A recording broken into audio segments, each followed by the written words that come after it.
श्री गणेशाय नमः। आज सावन महीने के कृष्ण पक्ष की चतुर्थी है और चतुर्थी के दिन चौथ माता की कथा सुनने से हमेशा घर में सुख शांति समृद्धि बनी रहती है। तो आइए सुनते हैं चौथ माता की व्रत कथा। एक नगर में एक सेठ सेठानी रहते थे। उनके एक बेटा व बहू थे। बहू बर्तन साफ कर पानी डालने नीचे जाती तो पड़ोसन पूछती, आज खाने में क्या खाया? तो वह कहती, बासी कुसी तरबासी। एक दिन जब वह बर्तन साफ कर पानी फेंकने गई तो रोजाना की तरह पड़ोसन ने पूछा, आज खाने में क्या खाया? तो उसने वही रोज वाला जवाब दिया, बासी कुसी तरबासी। उस दिन सेठ के बेटे ने उसकी बात सुन ली और मन ही मन सोचने लगा, अभी तो यह गर्मा गर्म भोजन करके आई है, फिर ये पड़ोसन को बासी क्यों बता रही है। दूसरे दिन उसने अपनी माँ से कहकर खीर खांड का भोजन बनवाया। माँ व बेटा बहू ने साथ बैठकर प्रसन्नता के साथ भोजन किया। बहू बर्तन साफ कर पानी डालने नीचे गई तो पीछे पीछे उसका पति भी गया। आज भी हमेशा की तरह पड़ोसन ने पूछा, आज खाने में क्या खाया? तो उसका वही रोज वाला जवाब था, बासी कुसी तरबासी। उसके पति को बहुत गुस्सा आया। रात्रि होने का इंतजार करने लगा। जब रात्रि में पत्नी कमरे में आई, हाथ पकड़कर बोला, मेरे सामने खीर खांड के भोजन करके आई है, फिर पड़ोसन को बासी भोजन क्यों बताया? तब वह मुस्कुराकर बोली कि यह आपके पूर्वजों की कमाई है। यह धन ना आपने कमाया ना आपके पिताजी ने, तो हुई न बासी।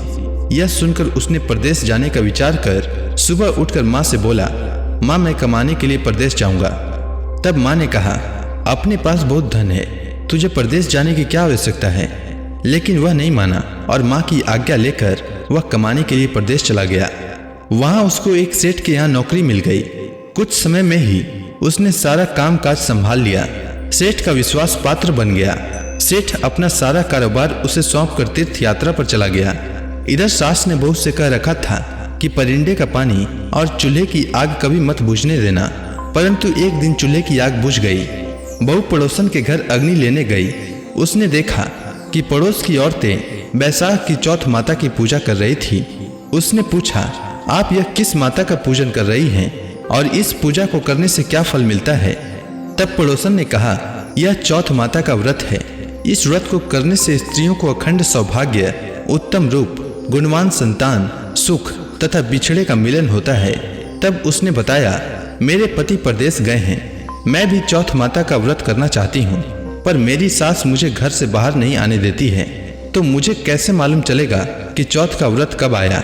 तब पड़ोसन ने कहा, बहू तुम रोजाना एक डिबिया में एक दाना गेहूं रखते जाना।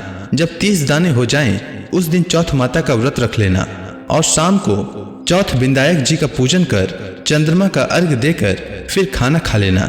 साहूकार की बहू को पड़ोसन के कहे अनुसार व्रत करते बहुत समय बीत गए। चौथ माता ने सोचा कि यदि इसकी नहीं सुनी तो मुझे मानेगा कौन?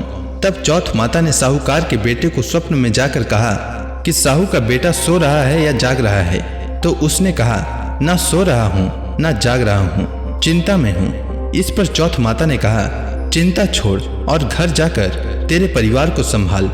तब साहूकार के बेटे ने कहा, मेरा कारोबार बहुत फैला है। तब चौथ माता बोली, सुबह उठकर स्नान ध्यान से निवृत्त हो, दुकान जाकर चौथ माता का नाम लेकर घी का दीपक जलाकर बैठ जाना। जिसको लेना है ले जाएगा, जिसको देना है दे जाएगा। सुबह उसने वैसा ही किया और देखते ही देखते हिसाब हो गया और उसने घर जाने की तैयारी कर ली। घर रवाना हुआ तो रास्ते में एक सांप अपनी 100 वर्ष की आयु पूर्ण करके दाह समाधि लेने जा रहा था। उसने उसको सिस्कार दिया। सांप ने गुस्से में कहा, मैं अपनी आयु पूर्ण करके मुक्ति पाने जा रहा हूँ, तूने मुझे टोक दिया, इसीलिए अब मैं तुझे डसूंगा। इस पर साहूकार के बेटे ने कहा, मैं 12 वर्ष बाद अपने घर जा रहा हूँ, मैं अपनी माँ व पत्नी से मिल लूँ, तब डस लेना। तब सांप बोला, तू घर जाकर पलंग पर सो जाएगा। तब उसने कहा, मैं अपनी पत्नी की चोटी लटका दूंगा, उस पर चढ़कर डस लेना। घर पहुंचा तो वह उदास था। बेटा कुछ बोला नहीं, लेकिन उसकी औरत होशियार थी। सब बात पता करके उसके कमरे की एक सीढ़ी पर दूध, दूसरी पर चूरमा, तीसरी पर बालू रेत, इत्र, फूल आदि रखकर चौथ माता से प्रार्थना की, हे चौथ माता, मेरे पति के प्राणों की रक्षा करना।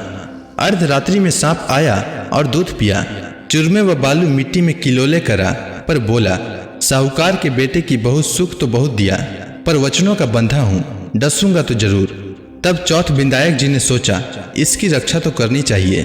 तब चौथ माता तलवार बनी, विंदायक जी ढाल बने और सांप के टुकड़े हो गए। सांप की पूंछ का टुकड़ा उसकी जूती में जाकर गिर गया। सांप ने सोचा डसूंगा तो जरूर। तब उसकी पत्नी रोज कीड़ी को आटा डालती थी।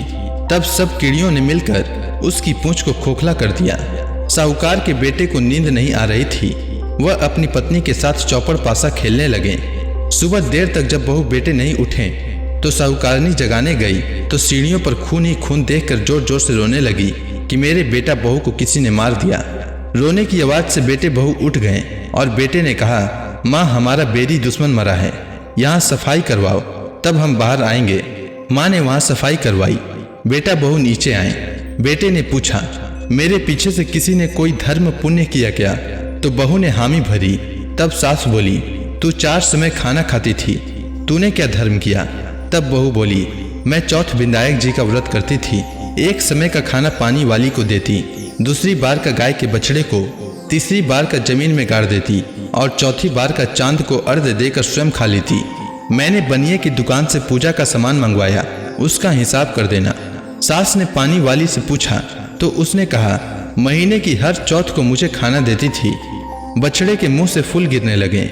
जमीन में खोदा तो सोने के चक्र मिले। बनिए से पूछा तो उसने अपना सारा हिसाब बताया। फिर बहू ने कहा अब वैशाख की चौथ का उद्यापन करना है। सास बहू ने चौथ माता का उद्यापन धूमधाम से किया और सारी नगरी में कहलवा दिया कि सब कोई चौथ माता का व्रत करना, साल की 12 चौथ करना, 12 नहीं तो 4 करना, 4 नहीं तो 2 चौथ माता के व्रत तो अवश्य ही करना चाहिए। हे चौथ माता, जैसे साहूकारनी की बहू पर प्रसन्न हुई वैसे ही सब पर होना और सबकी मनोकामना पूर्ण करना। तो प्रेम से बोलिए चौथ माता की जय। उम्मीद है आपको चौथ माता की व्रत कथा अच्छी लगी होगी। धन्यवाद।